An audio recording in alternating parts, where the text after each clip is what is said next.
Hello and welcome to Make Ideas Reality, the podcast. This is a podcast dedicated to everyday creative heroes making their ideas reality that wouldn't necessarily get their story heard. I hope to inspire you with their stories, give you courage to leave your comfort zone, think big, and be the badass creator you are meant to be. I'm Justin White, aka the Garage Avenger. Let's do this! All right, here we go.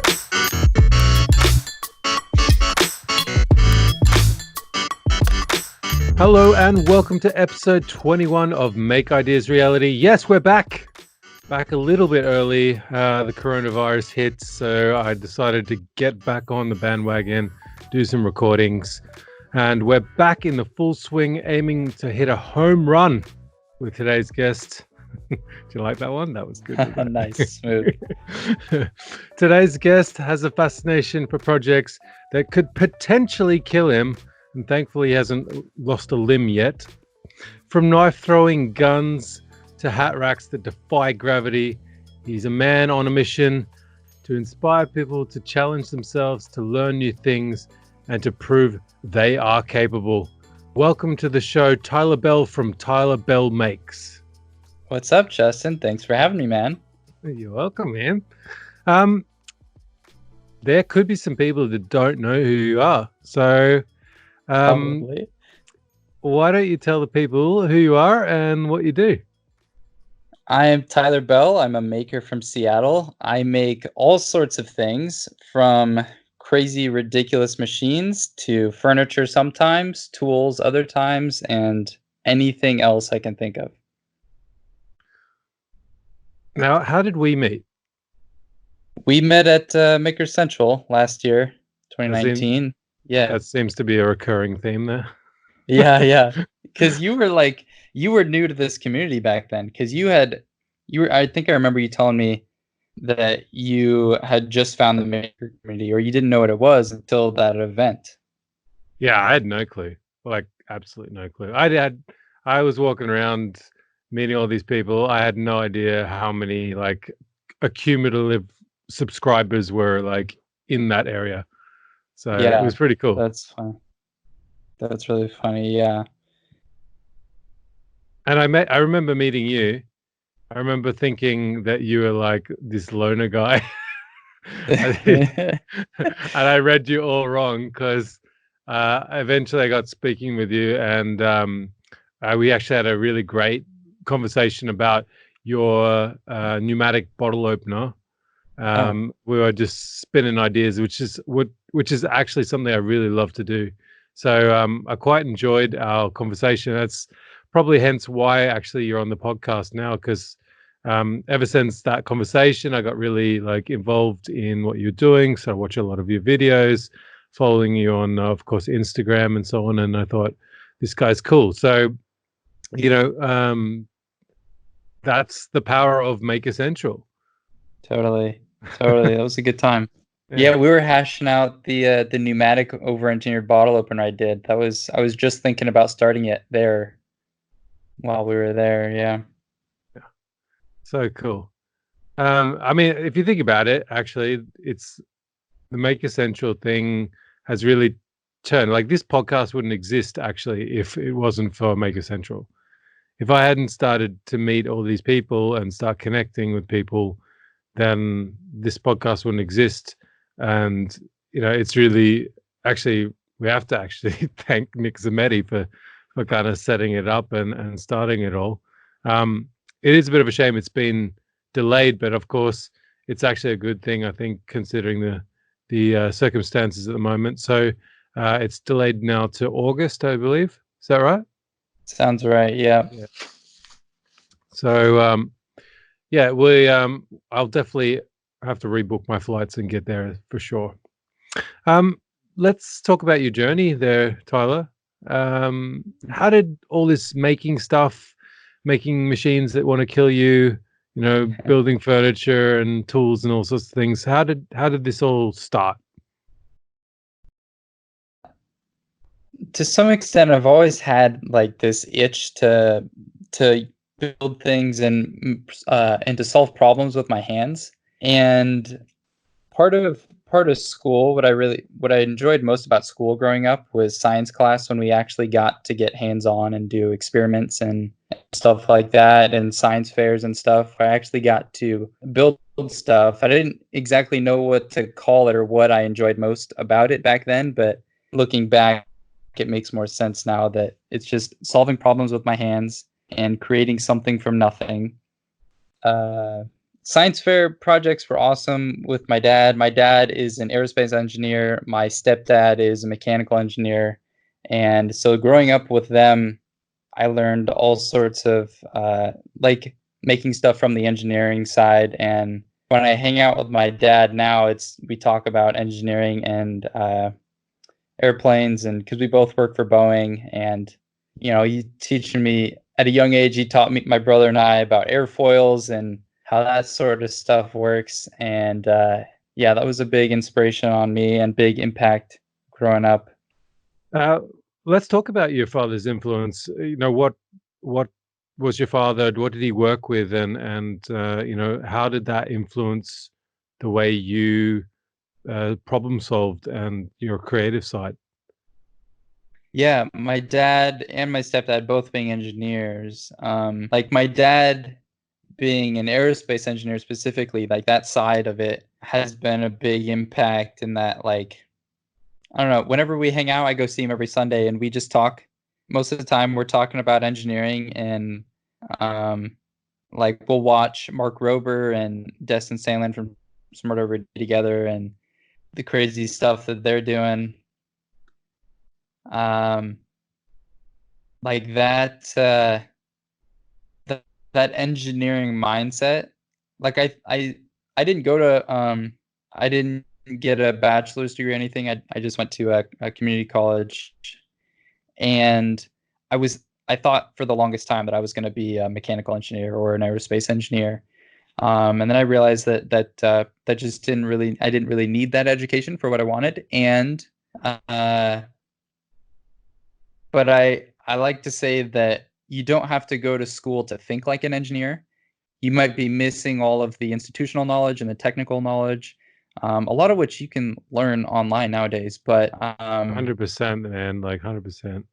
yeah, and so that like Adam Savage growing up, hearing him talk about, like, he's in the same boat. He didn't go to college for engineering, and he kind of called himself like an engineer, or at least the same mindset that you don't have to go to school to think like an engineer. And so hearing that, and wanting to do that sort of engineering was a big inspiration. Like the reason I found that engineering wasn't for me necessarily was because I want I want to be a part of every step in the process, from coming up with an idea to prototyping and iterating, designing and producing it and testing it. So being an engineer, what I found was most jobs in the engineering field that I looked at was just one of those steps, was usually just design and maybe some CAD,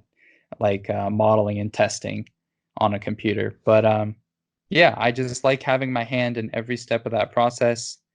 And my dads have been a big inspiration in my desire to think like an engineer. Yeah, because what were you doing as kids? Like, did you play with like model planes and rockets and shit, or?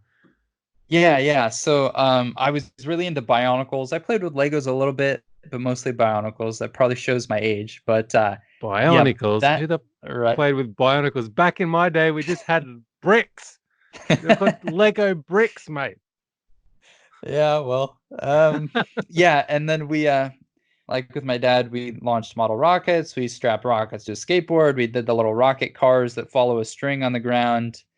Um, we went and watched airplanes take off at the airport. We just go sit and watch airplanes for a couple hours, which is still super fun. I enjoy that. Um, yeah, and then I work at Boeing now. I've built airplanes for the last couple of years. I now work in a shop where I do a lot of prototyping and problem solving. And my dad and stepdad have had a big inspiration or impact on how or where I am now and where I'm doing. And the kind of projects I do. Yeah, so I mean, did they help with projects when you were growing up? Like when you in your mid-teens, working on things at school, or even just like fun backyard projects, like like a potato cannon or something like that. Yeah, we did one science fair project in elementary school where, like, I think the hypothesis was, is human flight possible or something? But anyways, we took a little picture, a little cardboard cutout of me, like 6 inches tall, and we strapped a CO2 canister to it. And then, similar to launching a model rocket on like a steel rod, we slid it down the rod and then it hit a nail and punctured and launched CO2 canisters in the air. That it was pretty cool.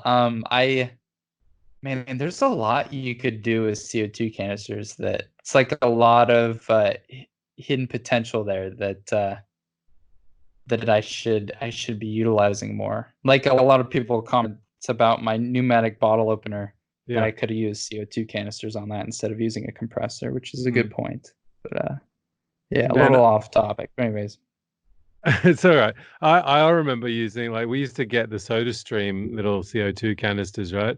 And we used to yeah. get like a nail, or like Mhm. in a plank, just find it, Uh-huh. like find an old pallet, rip it up, and then we used to set it up so the nail was sitting right in the sweet spot, and Oh we used to yeah. throw a rock on it and then just run for our lives as it like spun around, pretty much trying to kill us. That's amazing. That reminds me of I like that. There's a project I saw from the Backyard Scientist on YouTube a couple years ago. He took a PVC pipe that's the same diameter that's a CO2 canister can slide down inside, and then you just put a cap on the end with a screw centered in it, and you just drop the canister right down the tube, and it'll puncture and just shoot off and go Oh, like a like mortar. three or That's 400 awesome. feet. It's literally, yeah, a CO2 canister mortar. It's pretty great. Dude, you should do that as a project. That'd be awesome. Just make like a bigger version of a CO2 canister. Just like chunk, Yeah. chunk. Oh, that Dude, would be that's so awesome. cool. Or maybe I could do like how a minigun has 6 or 8 barrels or something. Just strap a bunch of them together and then do them all at once or something. That'd be a It, good stay-at-home coronavirus project. I could probably do that. well, you could do like a revolver, where it spins around and the hammer hits each CO2 cannon, and the Oh CO2 yeah, canister is the bullet, and it just goes. that's amazing. I tried to because they just tumble in the air. I tried to move the center of pressure behind the center of gravity, so it kind of like an arrow or a rocket has fins at the tail end behind the center of gravity. So I tried making fins that collapsed with like blue painter's tape, but it just didn't fit inside the PVC. So I think there's some potential there. I've seen people 3D print little housings that fit around the canisters that have fins that might solve that. But there's some potential there for a cool project. Dude, I was like so close to just going boop boop, nerd alert, nerd alert. That would be accurate. Yep. Yep.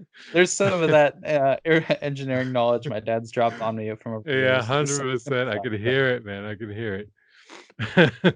So have you had anything like, we're talking about dangerous weapons. Have you had anything sort of explode on you? like between the potato gun and the knife gun and that sort of thing. Yeah, the potato gun. I was like middle school. I had just built this very first potato gun, mostly on my own. I went to the hardware store with my dad. We gathered all the materials and he just kind of let me go. And I think it was my idea to use the grill igniter, which is, it's like you don't need any batteries or anything, just a little clicky button. Anywho, I just finished this potato gun. I tested it a couple times on my own, but I had brought all my whole family into the backyard to watch me launch this thing, and I go to fire it off, and apparently the clean out cap on the back end of the combustion chamber had fractured or something. And so I go to launch this thing in front of my whole family, in front of my mother, and it totally just grenades, explodes, fireball shoots out, the whole 9 yards. It was amazing. And like that moment, I was like, I need more of this in my life. I need to make more of these ridiculous, dangerous machines that want to kill me kind of thing. Like very much inspired by Mythbusters. And after it exploded, my mom was like, "No more. Throw that thing away." And I hid it in the back of my closet, and I still have it, and like that hasn't stopped me. So here I am, blowing stuff up and making crazy machines. You know, me and my mates, we built a potato cannon, and we started using like LPG gas to. What is that? That was dangerous, man. We were fucking stupid kids. I mean, the thing was flying like easily like 300 meters across. We used to shoot like ferries and Yeah, like on Sydney Harbour, yeah, with the potato cannon. And that's then, amazing. the boys thought it was a real smart idea to get frozen oranges and load them in they're like stones, right? They're deadly Yeah, weapons. It's that's it. Like, I don't know how we didn't get like arrested or something. Like, that's we did have to insane. run a couple of times from the cops. Oh man, that's wild. So you've been building crazy stuff all the time. So why don't you list some of the cool things, the things you've really enjoyed making, over the last, I don't know, 2-3 years now that you've been doing YouTube and all that. Yeah, I mean, I've done some tools. Like I made a foot vise, like a blacksmith's kind of foot vise. I've made furniture, and I try to do it with some sort of neat twist, or maybe make something that's normally made out of wood, out of metal. But the projects that I love the most have recently I've been doing some of the crazy, ridiculous Mythbusters-esque type machines and devices and stuff. So recently I made a knife gun. It literally shoots knives. I made a machine that swings a baseball bat and hits baseballs off a tee. The goal with that machine was to hit home runs repeatedly every time right over the fence. And I made a pneumatic over-engineered bottle opener. It shoots bottle caps 30 feet in the air. That's awesome. Watch out for your eyes, kids. Exactly. So, because you're always looking to build crazy stuff, is there any like cool big projects you got in the works right now you're thinking of building? Yeah, well, since we talked on the potato cannon, that kind of just spurred an idea. Like maybe someday I'll do like one of the circus cannons where they shoot people. Maybe I'll shoot myself someday. That would be pretty wild. But a little more That in is so the cool. in the near future, I am building a MythBusters style blast shield, like polycarbonate trifold kind of thing. And then for that video, I was thinking, man, I need to like test it. I can't just build the shield and then that be it. So maybe I can shoot something at it. So I thought I could build an air cannon out of like a 5-gallon air reservoir and a solenoid valve, and I can blast like, I don't know, something messy and dramatic, like pudding or baked beans or ketchup or something. I don't know. We'll see. And then to fire the air cannon, I figured I need some sort of cool switch as a prop. And so I'm building a dynamite plunger like you would see Wile E. Coyote use. So it's going to look, period, like 100 years old, like a turn of the century kind of thing, all weathered. So I kind of worked backwards from there. So right now I'm building the plunger, and then I'll build the cannon, and then I'll build the shield, and it'll all be maybe I'll get 2 videos out of it. That's cool. Is it gonna have Acme on the side of it? Yeah, maybe. Yeah, it'll That'd be totally Wile so E. good. Coyote. That'd be Yeah. so good. So, you said you're building a shield, and like obviously you got the cannon which you're going to shoot at it, but the shield is not really built just for the cannon that you're going to shoot at it. Like, what other cool things are actually going to build that might require this shield to protect you? Of course. Yeah, it would have been nice to have the shield for the home run machine. That project was probably the most terrifying I've done. Like, I thought it was going to be kind of dangerous, but the first time I pulled that cord and fired that thing off, it was so violent. I was actually kind of terrified. So that would have been nice to have something to hide behind in case something came loose and whipped around, and I had a big counterweight hanging off the end, and I could have potentially broken a bat or something. So that would have been nice. But yeah, in the future, I see myself, I don't know exactly what yet, but I totally see myself heading down the road of Mythbusters, Colin Furs type projects where I'm going to need that sort of protection. Yeah, I mean, let's talk about Collins first. He doesn't use any protection at Oh my all. goodness. That How is guy that is guy? How is insane. he not dead already? I don't understand. I Totally. don't. Totally. So are you gonna build a flying machine like Colin as well? Oh yeah, that is one of my big goals. Like I'd like to someday do some sort of flying machine. Maybe I don't know exactly what it'll look like. Maybe it'll be a Colin First type hover bike or something, or maybe it'll be I've had the idea of doing like a full scale Wright Flyer, but with a modern material like a ripstop nylon instead of canvas, and probably a wooden frame, but maybe like using a paramotor with composite blades and modern screws and glue and that sort of thing. That could be pretty wild. Cool. I wanted to talk to you a little bit about your creative process because this is a show called Make Ideas Reality, and we haven't Yeah. actually talked very much with our guests previous to you about their creative process. You know, their way of Yeah. making their ideas reality. So, I kind of wanted to get your take on this. Now, I kind of thought actually rather than talk about like the home run machine or anything like that, which are kind of complicated and a little bit hard to understand if you don't know the technical jargon or whatever. I thought maybe we'd talk about this gravity defying coat rack. Yeah, sure.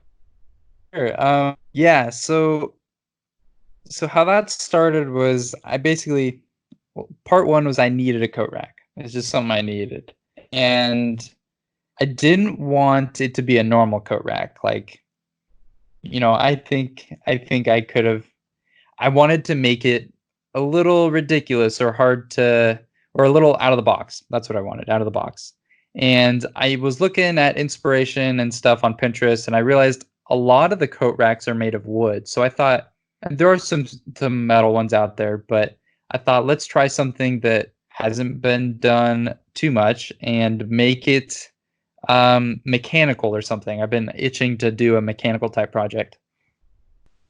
And so to make it weird, I was thinking, well, what element of a coat rack is essential for it to work, to function? And I figured that was having hooks or some sort of arms that angle upward to be able to catch the coat. And so what if I flip those arms upside down, literally, and make them angle downward so it looks like it wouldn't work? I thought maybe them angling downward would look kind of cool and angular, modern, sort of ish. And then to make them functional again, I decided to add these little fingers that were mechanical that like rotated and flipped up on the end. So when they were flipped down and collapsed, the fingers would be hidden within the profile of the arms.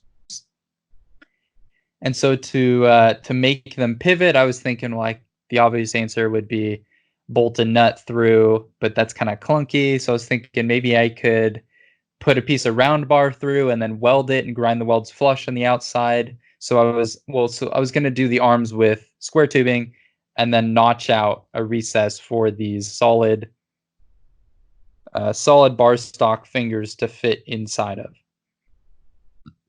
So for you guys that haven't checked out Tyler's coat rack, it's like it's really, really cool. And it's so simple, but it's so cool. And I think that's interesting you brought up the fact that you want something that just wasn't normal. Exactly. I feel like we're all those everyone listening to this probably feels that way about something, like when they're making or something. They just don't want that IKEA shit, or they don't want to do it this way or the normal way. They kind of want to make it their own. And I think that was really cool that you had to like you saw what was normal, and then you saw what elements actually made it work, and went fuck it. Yeah, threw him out the window. I'm gonna make it not work, but work at the same time. Like Exactly. find that creative solution to make it look like it won't work, but it does. Right. And so I decided to re-engineer it the long way around and kind of over-engineer it. And that was the first, yeah, that was the first sort of over-engineered project I did. And then the next project after that was my pneumatic over-engineered bottle opener. So that kind of kickstarted this whole path I'm going on. It's so cool, and I think that's something that I think it's something that like I kind of wish I had in my hallway. Could I just the way you can kind of like throw a code or a hat on it, and then your brain says it's just gonna fall off, but it doesn't. Exactly. And it's pretty cool. Like you can flick these little fingers with your hand and play with them, and they make this cool mechanical clinky sound. And it's just not something normal you would find on furniture. It's kind of excessive and not necessary for it to work, but like, that makes it more fun. And like Eric from Hand Tool Rescue says, it has like I thought it had a nice gizmosity factor to it. There's some cool gizmos going on there. But the gizmosity. Gizmosity, yeah. I like having more mechanical functional parts on furniture and stuff. Talking about gizmosity, and you mentioned Hand Tool Rescue. I thought this would be a good segue to go into Inspiration Nation. Yeah. Inspiration Nation.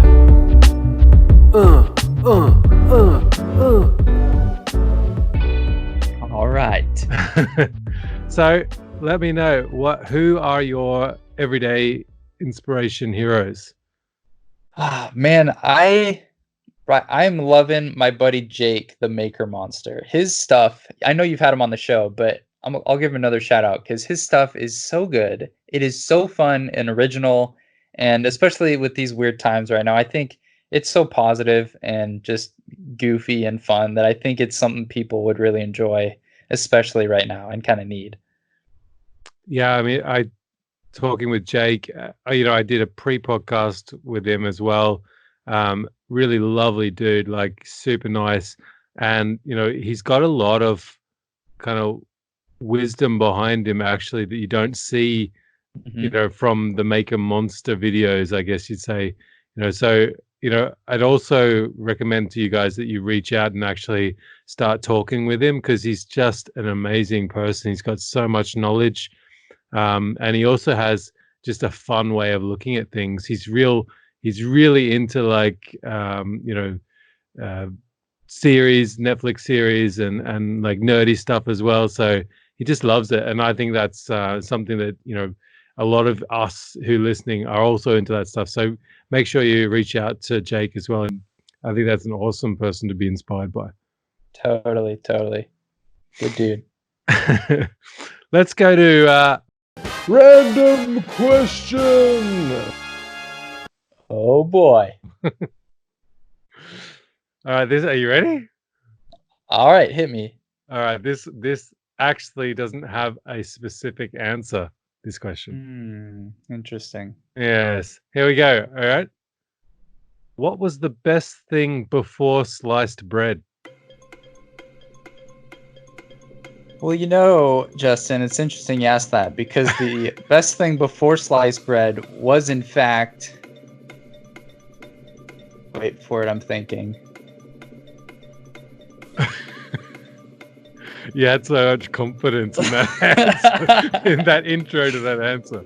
It was so good, but I don't... Doors. I'm looking at my door right now. Doors are incredible. They're like a wall that you can open and you can close. And there's doors that could be like a Dutch door. It's like half window, half door. Amazing. Absolutely incredible. Shout out to doors all around the world. Because everyone's going to be saying, oh, that's the next best thing since doors. Oh, dude. It just doesn't have the same ring, does it? No, it doesn't. All right, Oh, God. Doors. All right. Let's go into story time. Story time. She stared at the gown and thought, yes, this is something my husband would wear. Oh man, Have you lost your shit yet or what? let me regain my. Oh man, a story. Okay. Yeah, have you got So- one to spin? Yeah, I've got one. Stop crying, man. Stop I'm not crying. Anyways, so I used to my dad and brother and I, we used to snowmobile a lot, and this was like middle school, early high school, and snowmobiling, we call it sledding, we call them sleds. But one time I was leading my brother and my dad up this pretty steep hill. Snow was pretty deep that day, and I get up to the top of this hill, and it's too steep to like stop the sled upright, like with both skis flat on the ground. And so I like, tip it over on its side and lay it in the snow, but it's still upright, but it's like laying on the side. And we take a little break, and when we're done, we're getting ready to start going again. I go to fire up my sled, and so I'm like, I think I was like 12 or 13 at the time. And so I'm standing on the side of the sled on one foot on the running board, and it's a pull start. So I'm having trouble starting it a little bit. And so I reach on the throttle and I give it some gas while I pull start it. And the thing fires up and just takes off down the hill.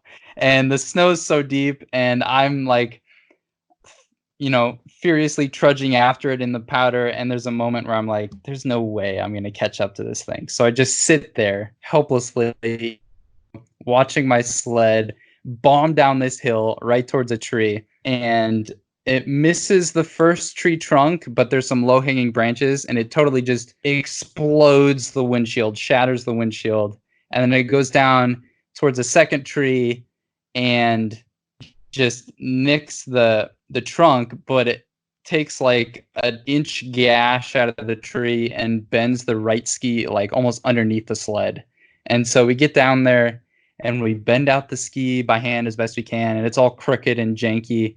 Skis aren't parallel, and we have like a 20-mile ride back to the house. So it was like, I think I did 10 miles of that on my own, and to be able to steer straight, I had to pull the handlebars all the way to the right and it was quite a mess. I got us in. Good times. Ghost riding. I ghost rid that sled down the hill right into a tree. So, who was someone? Was it actually your sled? It was the sled that I rode most of the time. It was, my dad's sled. Yeah, we owned him. Yeah. So was someone pissed? Did you make new skis? Did you fix it? We replaced the trailing arm that it totally bent 90 degrees, and we ended up fixing it, but it was quite the mess. No one was super mad. It was just like, well, that sucks. We're gonna have to deal with this 20 miles back to camp. When those things happen, like in the middle of nowhere, they're the worst. Yeah. Well, we still laugh about it to this day. It was a good time. It wasn't a good time in the moment, but it was a fun story now. Let's go into Hack Attack. This is Hack Attack! I will not apologize for this bad intro. All right. Any cool tips or tricks for anyone to pick up and learn? I saw one today on Instagram. What's that? You had a blowtorch. I had no idea. My trick. Okay, yeah. Yeah, so that's something I just learned is flame polishing acrylic. I probably heard Jimmy mention it a couple years ago, but I had heard someone mention that you could flame polish acrylic, like just that sentence, and I was like, oh, I've always wanted to try that. So I was working on something, building it out of acrylic recently, and without doing any research, and just that phrase I heard a while ago, I decided to just take a torch to the acrylic and just see if that worked. And it works amazing. It's crazy. So I sand, so all the cut edges on the acrylic, they're not polished anymore. So I sanded it 120 to 320. It'd probably be nicer to go a lot higher, as high as you can, because you can kind of see some swirls in it afterwards. But Yeah. you sand it up, and then you just take a propane torch and you just kind of move it back and forth. Don't keep the heat in one spot too long, and it just kind of like glazes over the top and like slightly melts it just to a glaze, and it polishes. It's amazing. It's kind of mesmerizing to watch. I loved it. Because I'm working a lot with acrylic in the godforsaken sofa beer fridge, and and I had no idea, because that would have actually solved a couple of little problems I've had. So now I know. Thanks for the tip, Tyler. Excellent. Nice. Fantastic. Nice. All right, let's wrap it up. Anything you want to take, want the audience to take away from today?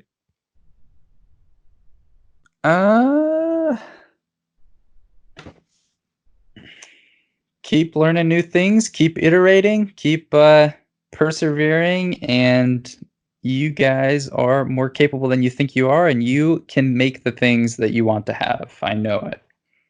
Yeah, and trust me, anything that's been done is on YouTube, and you can learn from that. Absolutely. 100%. That's like, I don't know how to do anything, and I find everything on YouTube and try it, and it works sometimes, and sometimes it doesn't. Where can people find you, Tyler? People can find me at Tyler Bell on Instagram, or Tyler Bell on YouTube, Tyler Bell Makes on Instagram. Those are the two most active places I am. Cool. Before we go, thank you so much, everyone, for listening. Thank you so much for your support for the podcast. I just want to tell you a little bit that I've launched my Patreon account because, to be honest, I need your support to keep this podcast going. I use an extreme amount of hours a week trying to produce the podcast in all of its elements, doing research, interviewing, editing, publishing, and social media content.